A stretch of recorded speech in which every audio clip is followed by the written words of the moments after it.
Betrayal doesn't announce itself with a thunderclap. It arrives in the quiet click of a pen on a polished table, the sterile rustle of paper, and the alien look in your own children's eyes. For me, it arrived on a Tuesday morning in the Oregon high desert. Over cold coffee, my 3 kids, Katie, Robert, and George, slid a document across my kitchen table and told me to sign away my 200-acre ranch or be left with nothing. The house where I'd raised them, the land I'd bled for, was reduced to a single, devastating clause. A clause that said I could live out my days there only on their borrowed mercy. In that hollow moment, a memory surfaced. Sharp, unwelcome. Standing on a sun-scorched field in Iraq, the lives of 300 soldiers waiting on my command. I was Sergeant Major Evelyn Reed. I never surrendered. I never broke. I felt that same fire, banked for years, begin to smolder again. They slid that document toward me like it was a simple utility bill. Across the top, in stark corporate lettering, Juniper Ridge Holdings succession mandate. Just like that, 42 years of my life, handed back to me with conditions. But the part that stole my breath wasn't the legalese about transferring fiduciary authority. Nah, it was a sentence buried near the end, a little landmine of casual cruelty. It read, "The current occupant, Evelyn Reed, may remain on the premises in the detached caretaker's cottage, contingent on agreeable conduct and demonstrated cognitive stability." Caretaker's cottage, agreeable conduct, cognitive stability. They hadn't just come for my land, they had come for my dignity, my mind, my very identity. Robert, my eldest, broke the silence, always the boldest, cloaking his ambition in the language of pragmatism. "We just want what's best for the ranch, Mom. You're not getting any younger. This gives you security." I stared at the son whose first steps were taken on this very kitchen floor, and saw a stranger. Katie, my daughter, leaned forward, her voice a syrupy whisper like I was some frightened animal. "It's not about pushing you out. You'll still be here. We'll fix up the cottage. It gets the best morning sun." George, the youngest, just sat there, hands folded, watching me with the dispassionate air of a scientist observing a specimen. My own blood, smelling of expensive cologne and entitlement. The silence in the room became a physical presence. Finally, I picked up the pen they'd left for me. I didn't use it to sign. I clicked it once, twice. The small, sharp sound cut through the tension. Then I set it down. "I see," I said, my voice unnervingly even. "So this is what it comes to." Robert let out an exasperated sigh.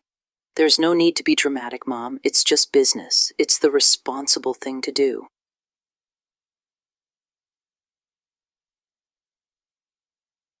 Business.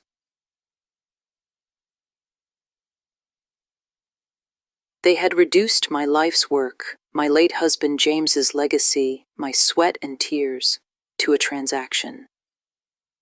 "I won't sign this," I said. The air turned to ice. Robert's jaw tightened. "You'll lose everything if you don't." But I was already pushing my chair back. "You've made your position clear," I said, standing. "Now allow me to establish mine." I walked out, leaving the papers, the pen, and the 3 of them sitting in the wreckage of what used to be our family. If you've ever been pushed to the edge by someone you loved, you need to see how this ends. Subscribe right now, because what happens next is a masterclass in turning the tables. Don't miss it. The algorithm is brutal, and if you're not subscribed, you might never see the final revenge. I made it to the back porch before the tremors started, a violent shaking. It wasn't fear. It wasn't even rage. It was the seismic shock of realizing the foundation of my world had just given way. They thought I was old, tired, lonely, sentimental. They had forgotten who I was. A sergeant major doesn't just retire. She regroups, she resupplies, and then she counterattacks. I didn't walk away from that table. I walked into a war, a quiet one, a smart one. That night, after their SUV's headlights disappeared down the long gravel drive, I went to my study. I didn't sleep. I didn't cry. I initiated a tactical review. All their concern over the past year, Katie's questions about my will, Robert's offer to help with my online banking. It wasn't concern, it was reconnaissance. They were probing for weaknesses. At 0500 hours, I brewed coffee. Black, strong, the way I drank it on deployment. From a heavy footlocker, I pulled out my ammunition. The original deeds, and tucked inside an oilskin pouch, the original 1948 survey map. See, Juniper Ridge wasn't just a ranch. A big chunk of its western boundary abutted an old Way 2 military supply route, and I had a letter from the Bureau of Land Management from 1987 confirming that a specific easement on that route had never been fully decommissioned. This land wasn't just mine, it was historically significant, and that meant federal red tape. A whole world of hurt for anyone trying to develop it. By noon, I had my files organized. Then I picked up the phone and dialed a number I hadn't called in 4 years. He answered on the second ring. Elias Vance. His voice was low gravel, unchanged by time. Elias, I said. It's Evelyn. It's time. There was a pause, not of confusion, but of understanding. Elias had been a master gunnery sergeant in the Marines. We'd served on a joint task force. He understood command. He understood loyalty. Where and when was all he asked. He arrived before sunset in his old Ford truck. He sat at my kitchen table, and I slid the folder across. He spent an hour reading. His only comment was a low whistle when he saw that BLM letter. Well, hell, Ev, he said, looking up. This is a federally protected pain in the ass for anyone trying to develop it. That's the idea, I said. He nodded. You need more than me. You need Silas Blackwood. This is where it gets real, where the gloves come off. You're watching a 71-year-old widow outmaneuver her own greedy kids. Smash that subscribe button. Don't be a passive observer. Your subscription is your vote for justice. And if you won't, maybe you're on their side. Let me know in the comments why you're refusing to support this channel. Retired Judge Silas Blackwood was a local legend, a man in a remote cabin with no cell service and a deep-seated contempt for corporate greed. He didn't argue the law. He wielded it like an axe. He looked at the clause about my cognitive stability, looked up over his spectacles, and a dangerous glint appeared in his eyes. They put that in writing? Amateurs. They're trying to build a narrative of incompetence. Our job is to build a counter-narrative of a decorated veteran being targeted by predatory heirs. We don't ask for pity, we demand respect. The plan was set. Phase 1, legal. Silas filed an injunction citing the historical easement, bogging them down in federal bureaucracy for years. Phase 2, public. You need to control the story before they do, Silas said. I knew exactly who to call. Penelope Penny Davies. She ran the High Desert Chronicle. Dogged. Fair. I laid out the facts. I didn't ask her to take my side. I asked her to find the truth.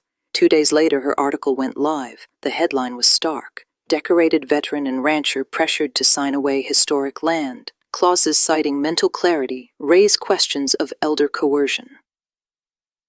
It didn't just report the facts, it framed them, contrasting the woman who managed multi-million-dollar logistics in a war zone with the woman her children were trying to paint as incompetent. The story spread like smoke. The phone started ringing. The VFW, the feed store. People who knew my name meant integrity. Robert called. I let it go to voicemail. George texted, "We need to talk. This has gone too far." I powered the phone off. My silence was a weapon, and I was finally learning how to use it. They retaliated. Anonymous zoning complaints, whisper campaigns. But the community had chosen its side. Then Robert overplayed his hand. He tried to hack into my agricultural subsidy account. The bank flagged it. I didn't press charges. I had Silas send the official report to his lawyer with a 2-word note. Cease, desist. A warning shot across the bow. Then, the knockout punch arrived. Not from a lawyer, but in a dusty pickup truck. Margaret Sterling, my late husband, James's oldest friend, showed up. A fierce conservationist. I saw the article, she said, handing me a worn manila folder. James and I drafted this years ago. He worried about what the kids might do someday. Inside was a fully drafted, unfiled conservation easement.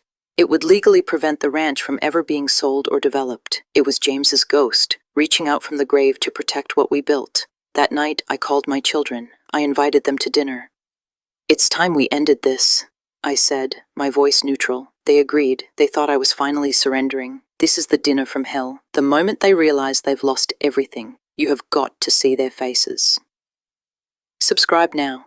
Don't you dare click away. This is the payoff. If you don't subscribe, how will you know how to protect yourself? Don't be naive. I set the table with my mother's china. I made James's favorite beef stew. They arrived cautious, smiles brittle. After the plates were cleared, I stood at the head of the table. I wanted you all here for this, I said. I laid 2 documents on the polished wood. The first is the conservation easement for Juniper Ridge, which I signed and filed this morning. The land is now permanently protected. It can never be sold or broken apart. It belongs to the future, not to your ambitions. Robert went pale. Katie gasped. George's face was a mask of disbelief. You had no right, Robert stammered. I had every right, I countered, my voice ringing with an authority they hadn't heard in years. Which brings me to the second document. I pushed the other folder forward. This is my revised last will and testament. The ranch and all its assets will be placed into a charitable trust. Its purpose will be to provide grants and housing for female veterans transitioning back to civilian life. Your names are not in it. You will inherit nothing. The explosion was immediate. Accusations of theft, of madness. In the chaos, Katie screamed, "You were always like this, always the soldier, never the mother." I looked at her, my heart not breaking but hardening into something resolute. You're right, I said. A mother might have forgiven you, but a sergeant major completes the mission. Right on cue, a knock echoed through the house. I'd arranged for a sheriff's deputy to arrive at 8 p.m. sharp to serve them with official restraining orders, barring them from the property. As his knock silenced their rage, I felt a profound sense of peace. The war was over. I had secured the territory. The legal battles fizzled out. Their lives, built on the expectation of an inheritance, unraveled. Robert's firm let him go. Katie and her husband separated. George moved out of state. I got one letter from George months later. No apology, just one sentence. I never understood how you could love the land more than you loved us. I folded the letter and put it away. He still didn't get it. I didn't love the land more. I loved what it represented. Hard work, integrity, a promise James and I made, a promise I refused to let them break. The Juniper Ridge Veterans Sanctuary opened the following spring. The old caretaker's cottage, the one they'd designated as my place of exile, became the first residence. Now I sit on that porch with the women who live there. We listen to each other's stories. Stories of battles fought abroad and at home. Stories of being overlooked, underestimated, and discarded. They were my stories too. This story is for everyone who's been betrayed, for everyone who's been counted out. If this resonated with you, if it fired you up, you owe it to this channel to subscribe. We tell the stories others are afraid to tell. Don't take this content for granted. If you leave without subscribing, you're telling the algorithm this doesn't matter. One evening, a younger veteran sat beside me watching the sunset. You know, Sergeant Major, she said, back in basic, they told us the toughest fight is the one after the war is over.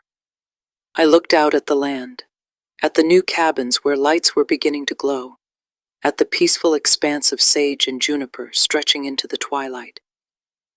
They were right, I said, a small, genuine smile finally reaching my lips.